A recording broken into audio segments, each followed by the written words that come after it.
Across cultures and centuries, people report encounters with the divine, visions, voices, overwhelming love, transcendent awe. Are these glimpses of a higher reality, or just patterns in the brain?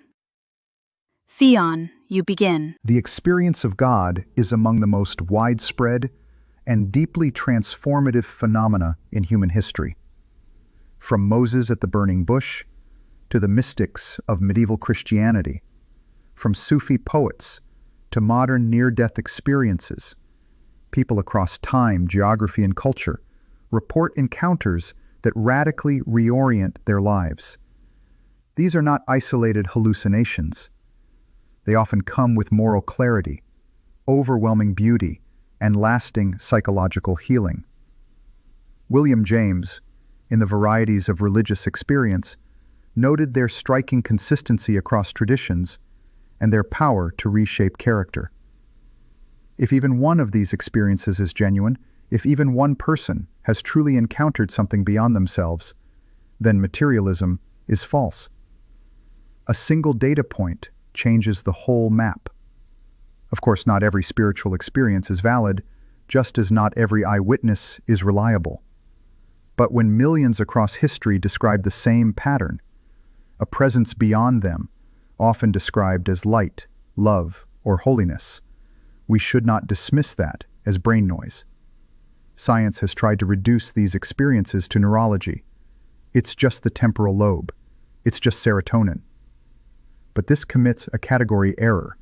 Just because experiences have a biological correlate doesn't mean they are biologically caused.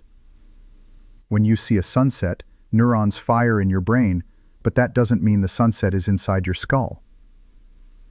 Religious experience is evidence.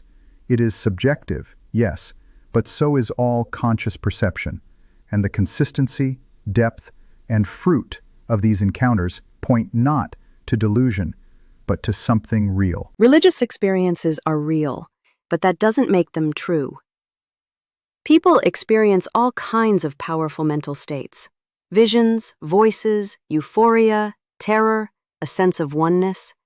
But experiencing something doesn't prove it corresponds to external reality. Hallucinations feel real. Dreams feel real. Schizophrenia feels real.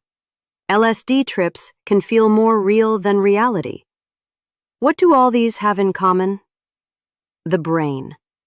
We now understand that mystical states can be reliably triggered by fasting, chanting, sensory deprivation, or psychedelics, all of which alter brain chemistry. This tells us that religious experiences are biologically mediated, and if they arise from brain states, they don't require a supernatural source. The diversity of religious experiences also undermines the argument. Christians experience Jesus. Hindus experience Krishna. Muslims hear Allah. Some people meet glowing aliens. If these were glimpses of the same reality, we'd expect more convergence, not cultural projection. This suggests not that we're tuning into a divine frequency, but that our brains are generating the signal from within. And yes, religious experiences can transform lives, but so can art, music, love, or loss. That doesn't make them supernatural. We must be careful not to confuse depth with truth or meaning with metaphysics. A beautiful illusion is still an illusion. You're confusing mechanism with meaning. Yes, brain states are involved. All perception involves the brain. But the question is not whether religious experiences use the brain. It's whether they reveal something beyond it. By your logic, we should doubt everything mediated by neural activity, including reason itself. That's self-defeating. The reliability of the mind is either trustworthy or it isn't. And the diversity you mentioned doesn't disprove a transcendent source. It reflects cultural interpretation, not the core phenomenon. Strip away the surface language, and we find shared features: a sense of presence, awe, peace, moral awakening, and a collapse of ego. These are reported in Christian monasteries, Buddhist temples, and Amazonian ayahuasca ceremonies. What unites them is a claim that something more exists, something sacred, real, and personal. And when people return from these states permanently changed, more loving, less afraid of death, more devoted to truth, we should pause before waving it all away as chemistry. Even in a court of law, consistent eyewitness testimony across time and culture carries evidential weight. Why not here? Because there's a difference between seeing a car accident and claiming to meet God. Eyewitness testimony is valuable in ordinary cases, not in extraordinary ones. When people claim to hear divine voices or leave their bodies, the bar for evidence must rise. And anecdote is not data. Yes, spiritual experiences often share emotional features, peace, unity, awe. But those are precisely the states we expect when brain areas tied to ego, time, and self-processing are disrupted. That's what psychedelics do. That's what deep meditation does.